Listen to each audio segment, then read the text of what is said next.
This is Tsotsi chapter 2. You'll remember in the end of chapter 1, Tsotsi and his gang did this cold-blooded murder of poor old innocent Gumboot Dlamini. And we saw that as quiet as Tsotsi was in the room when they were planning that murder, he's the one with the cold-blooded planning. It was a shocking end to chapter 1.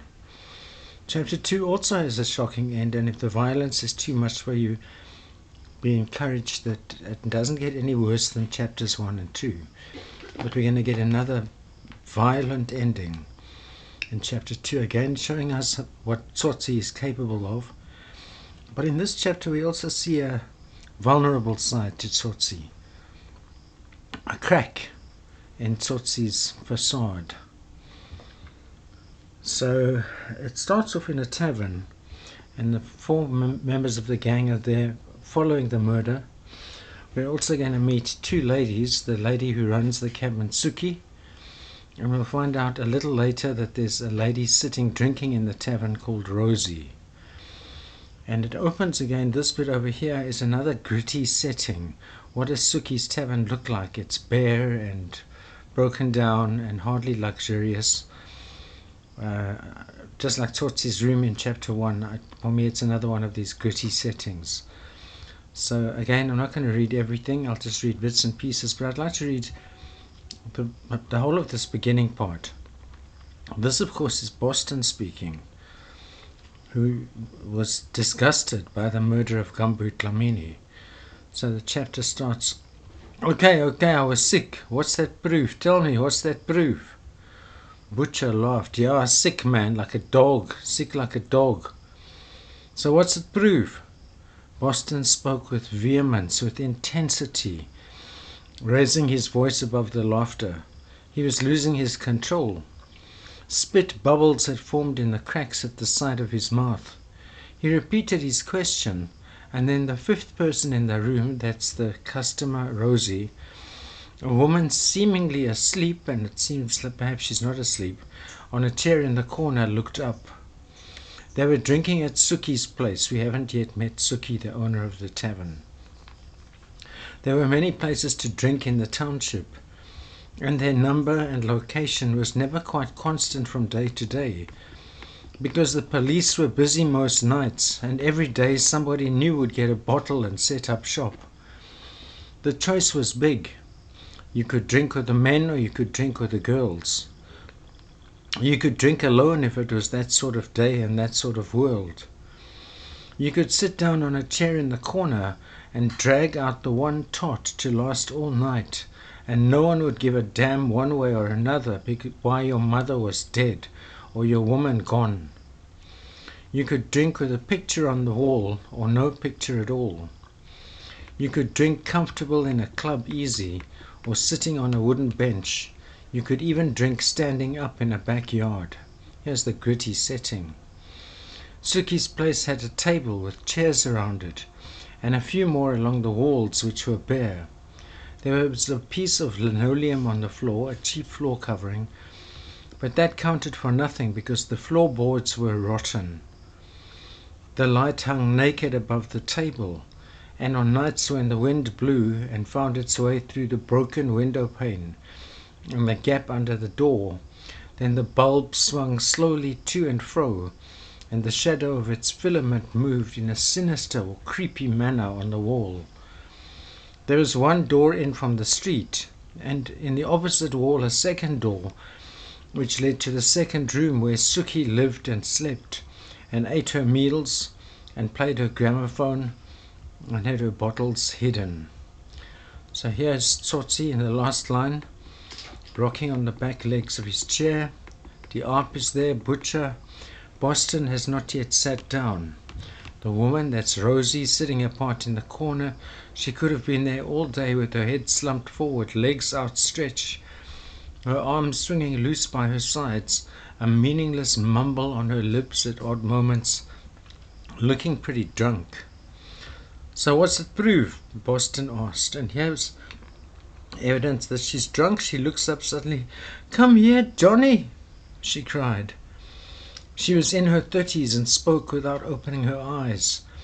Her features were as puffy as well-kneaded dough. She's in a bad condition. Boston's in a bad condition too, out of guilt.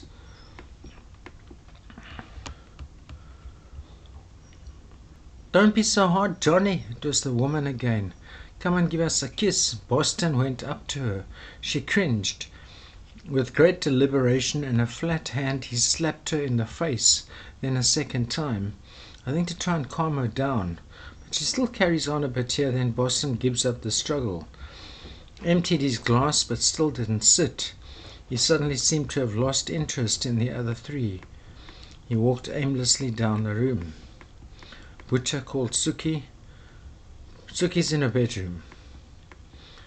This butcher is looking at this Rosie, the drunk woman in the corner, fiddling with his glass, hands nervous. Something is going to happen with Rosie before the chapter is over. They called Suki again. I'm going, for God's sake, because that's funny spelling, telling us how she pronounces the word. Tsotsi just watching. You can see Butcher, Diop, Boston looking for some inward thing, and we're reminded Tsotsi, after the murder, sat down in the gutter and vomited, and more than vomited, because Tsotsi also heard the sobs that slobbered out with the bread and beer of their meal an hour earlier. It doesn't look too bothered. He says to himself he's going to do what he always does, thinks about nothing. But although he's doing the same thing, something doesn't feel the same. And it's got to do with Boston. Boston had something to do with it. He hated Boston. Oops.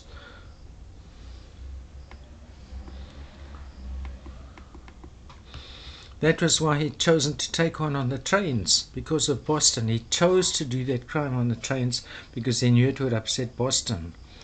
Boston had been with them 6 months now. It had been all right before him. But when Boston came, it had begun. And Tsotsi knew why. It was because of his questions. I spoke at the beginning about a vulnerable side to Tsotsi, and this is it. Boston is asking questions that go too far. Asking questions that require Tsotsi to look inside himself at stuff that he wants to bury. The stuff that he doesn't want exposed to be brought to the light. And one of those questions is, what's your name, Tsotsi? Your real name? He asked once on one of the first days when he joined them. Diop had told Boston how much Tsotsi hated questions about himself, and how no one knew anything about him except that he was the hardest, the quickest, the cleverest that had ever been, and that once somebody had tried to find out something and he was dead. So Boston had stopped asking questions, while he was sober, that is. But now after this job, sitting in the shebeen, Boston is not sober.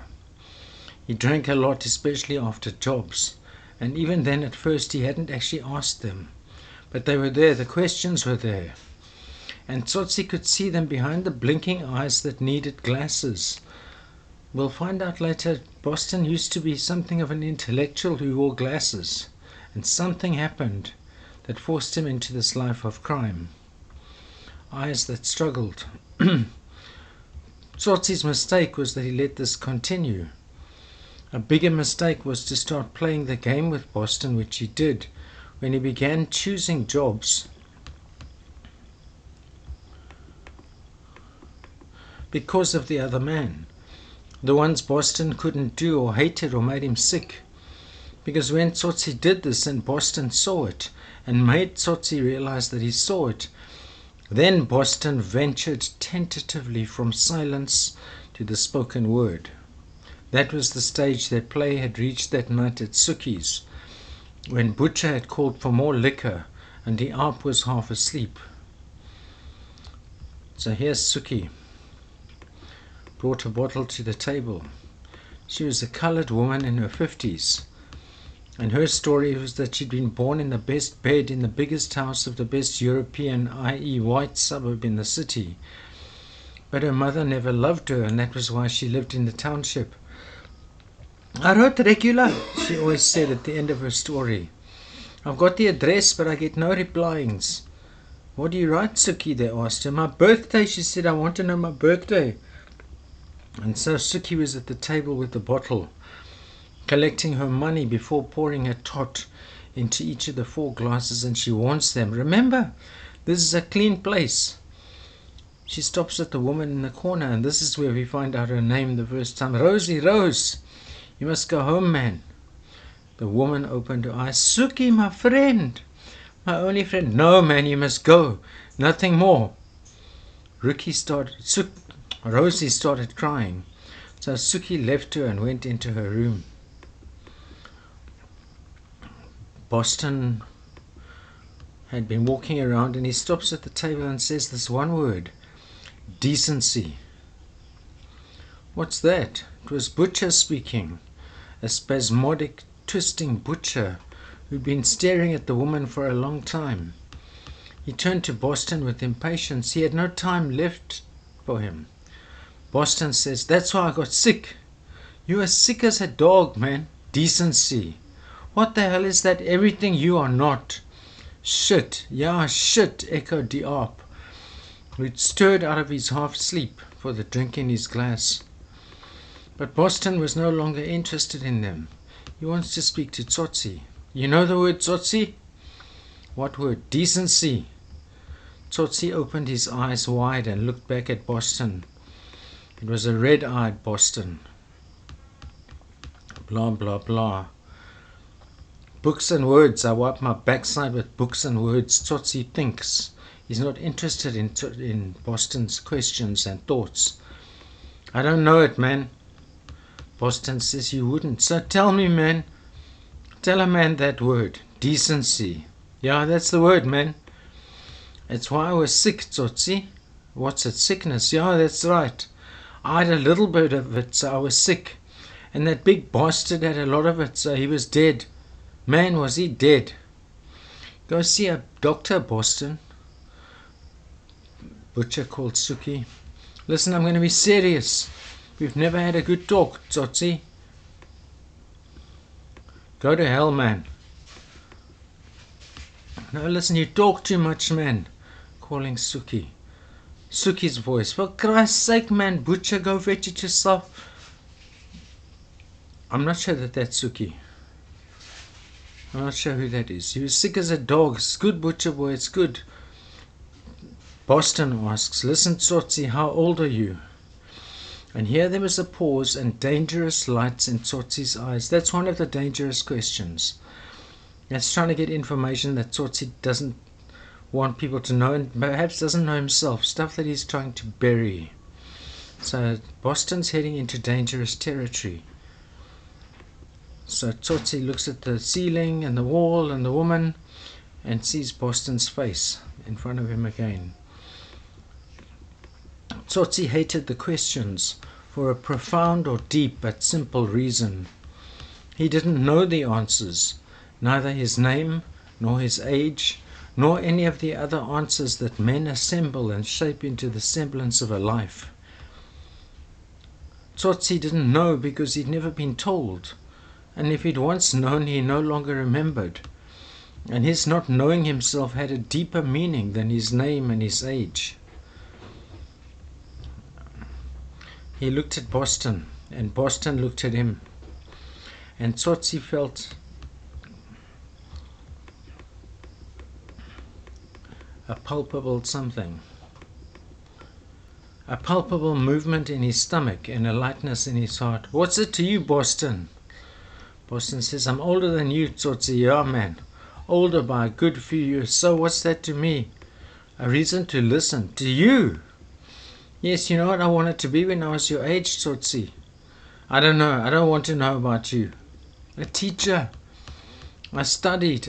Teacher boy, Tsotsi. I wore a tie, yeah, man, with dots and stripes, like that big one tonight. That's what I'm getting at." The big one, of course, is Gumboot Dlamini. "That big one tonight, it's because of my decency." I see a doctor again.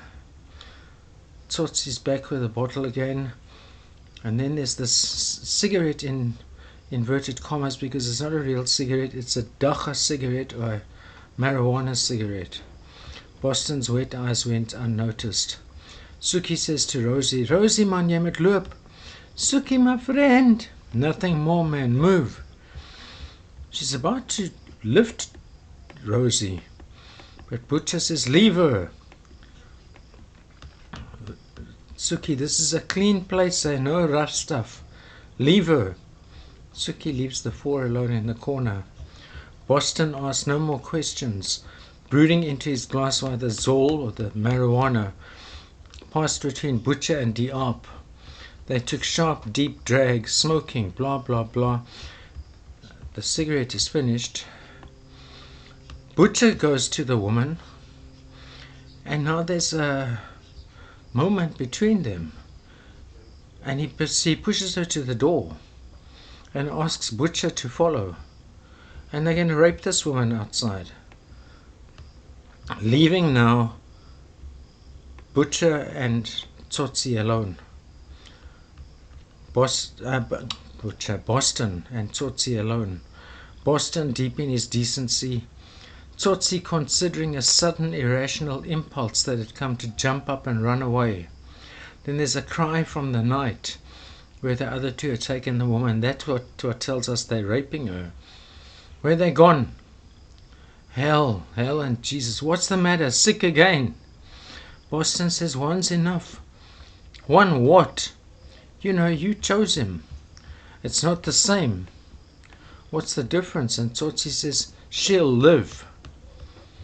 Boston looked long at Tsotsi, because it was all ache now and dull, the edge worn off like Suki's old song. Because it was that way he could look a long while without stumbling on words. When he did speak, it was slowly, as if he had trouble putting words together. You feel nothing? Tsotsi says, feel what? That big one tonight, do you feel anything at the murder of Gumboot Dlamini? Tsotsi stared empty-eyed at Boston. Empty-eyed implies he feels nothing. Boston says, that poor bitch out there. Tsotsi slipped a shrug of impatience off his shoulders. Feel what? He asked. Nothing. That's what you said. What do you mean, feel? And it seems like he really doesn't know.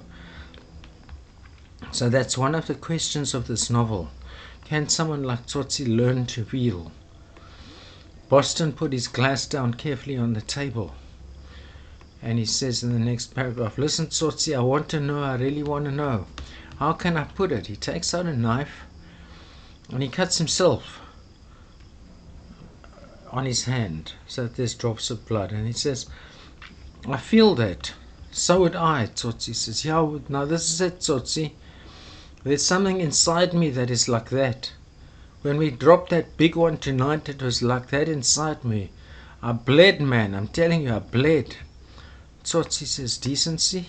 Call it what you like. You call it that. Yeah, I did, that's true. But listen, Tsotsi, we're on to something bigger now. Bigger, man. Tsotsi, answer me this. Does that happen to you? Does anything anywhere do that to you? Tsotsi didn't even consider the question. What he knew was that he started hating Boston the way he'd never hated him before, and that with the passing of a little time and some sound of Suki's old song, the hate was deeper and stronger than he'd ever known. It was a cold hate, utterly merciless, and because he knew he was going to do something about it right then and there, he could meet Boston's eyes without flinching. Boston had gone further than he'd ever ventured before. It wasn't just a name, or his age, or where he'd come from. Now it was inside, right inside of Tsotsi, that he was carrying the light of his eyes, and that was a world in which no one, not even Tsotsi himself, had ventured. A woman, Tsotsi, Boston says. Maybe you had a woman, yeah, that's right, and when she let you down or she left you, it hurt inside, eh? Not one. Your folks, Tsotsi, your mother, or father, sister, jeez, what about a dog? We find out later there was a dog. Suki's playing a record at the beginning, and then Boston whispers, "You must have a soul, Tsotsi. Everybody's got a soul. Every living human being has got a soul." So that's another question of this novel. Can Tsotsi, or someone like Tsotsi, find his soul? And we approach now the end of the novel, and Tsotsi beats him up. He makes like he's stretching, but instead one of his arms comes down in a wide swinging arc, catching Boston full on the parted lips. Boston went down, this time more force because he could aim. Broke his fist into his nose, his ear. Clenched fists, Boston moaning. And Boston says, while he's moaning, "You'll feel something one day, yeah, Tsotsi. One day it's going to happen. And God help you that day. Because when it comes, you won't know what to do. You won't know what to do with that feeling." Then he kicks him. Boston cried. Kicks him 2, 3, 4 times with his shoes. Suki came through the door and for a long time struggled to keep Tsotsi back. It was only when Diap and Butcher came back and joined her, and Tsotsi realized he could no longer get at the man, that he broke away from them and walked out into the night. They rolled Boston over and whistled through their teeth. They go "Shh," because they can see how badly he's been beaten up. So again I say, we see here another example of what Tsotsi is capable of. But we see that it comes out of this vulnerability, this fear of exposing parts of himself that Boston threatens with his questions. And Tsotsi's only escape is to beat him up. So that's the violent ending at the end of chapter 2. Nothing as bad as these 2 chapter endings in 1 and 2. Something completely unexpected happens at the end of chapter 3. So I look forward to joining you again in chapter 3. And until then, go safely. Goodbye.